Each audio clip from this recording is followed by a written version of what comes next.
Hello, কেমন আছো তোমরা সবাই? আমায় জিজ্ঞেস করলে না আমি কেমন আছি? ছাড়ো, আমিই বলছি।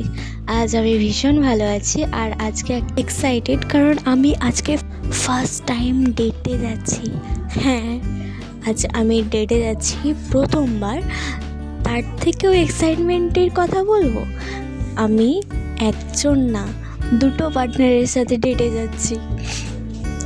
আর যেহেতু প্রথমবার ডেটে যাচ্ছি তো তাদের জন্য একটু স্পেশাল কিছু করতে চাইছি। সেই জন্যই আমি নিজের হাতে যতটা পেরেছি রান্না করে তাদের জন্য নিয়ে গেছি এবং তারাও আমায় বলেছে যে তারা আমাকে সারপ্রাইজ দেবে। তো তারাও নিজের মতো আশা করি রান্না, গিফট নিয়ে আসবে, অবভিয়াসলি নিয়ে আসবে। শোনো, আমি কোনো পাকা রাঁধুনি না, তো আমি যতটা পেরেছি নিজের মতো করে ইউটিউব থেকে একটু একটু দেখে তারপরে নিজের পার্টনারদের জন্য করার চেষ্টা করেছি জাস্ট। তো এবার রান্নাটা শুরু করা যাক।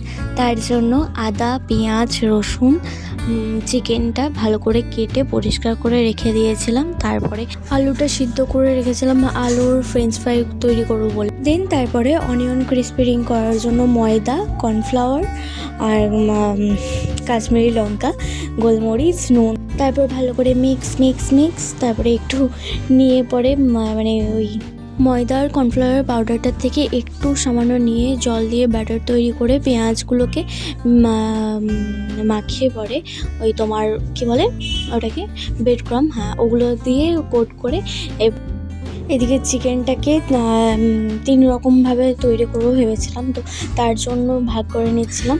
এটা তৈরি করছি চিকেন 65। তার জন্য কর্নফ্লাওয়ার, ময়দাটাকে যেগুলো ম্যারিনেট করা ছিল তার থেকে একটু নিয়ে ময়দা, কর্নফ্লাওয়ার দিয়ে ম্যারিনেট করে দিয়েছিলাম। তারপরে কিছুটা পরিমাণ চিকেন নিয়ে চিকেন পপকর্ন তৈরি করার জন্য ময়দাতে কোট করে জলে ডুবিয়ে আবার ময়দাতে কোট করেছিলাম, তাতে একটু ক্রাঞ্চি আসবে আর বেশ কেএফসি স্টাইল চিকেন পপকর্নের মতো দেখতে লাগবে। তো সেই জন্য করেছিলাম। আচ্ছা, একটা কথা আমি বলো যে আমি তো এগুলো ডিপ ফ্রাই করেছিলাম, তার উপরে ডবল ফ্রাই করেছিলাম, ঠিক আছে? তো সেগুলো সব ক্রাঞ্চি ছিল। এই চিকেন পপকর্নটা এটা ক্রাঞ্চি ছিল, ডবল ফ্রাই করেছিলাম। কিন্তু বাকি যেগুলো করেছিলাম, চিকেন পকোড়া করেছিলাম, ডিমের কোট করা দিয়েছিলাম চিকেন পকোড়া, আর চিকেন 65 করেছিলাম, সেগুলো হটপটে রেখেছিলাম। তা সত্ত্বেও কেন ঠান্ডা হয়ে গেল আসলে, মানে নিয়ে গেছিলাম যখন, তার 1-2 ঘন্টা পরে আমরা খাবার খেয়েছিলাম। তো তাও এত তাড়াতাড়ি কীভাবে ঠান্ডা হয়ে গেল বুঝতে পারলাম না। সব কিছু রেডি করার পরে এরপরে ফ্রাই করার পালা। সেই জন্য তোমার ফ্রেঞ্চ ফ্রাইটা ভাজবো বলে ভেবেছিলাম, কিন্তু ওটার ব্যাটারটা খুবই নরম হয়ে গেছিলো। সেই জন্য প্রচুর পরিমাণে তেল টানছিল আর ভাজতেও প্রচুর সময় লাগছিলো। সেই জন্য ওটাকে পরেই করবো ভেবে অনিয়ন ক্রিস্পি রিংটা ভাবলাম ওটাই তাহলে শুরু করি। অনিয়নটা ভেজে নিলাম মিডিয়াম টু হাই ফ্লেমে। এরপর চিকেন পপকর্নটাও ঝেড়ে পরে তেলে ছেড়ে দিলাম ওই আছেই।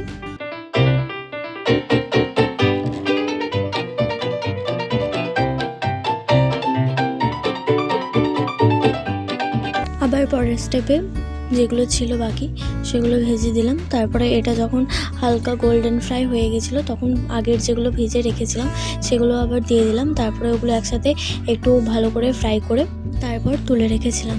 তারপর চিকেন 65 করার জন্য সব চিকেনগুলো আবার ভেজে নিলাম।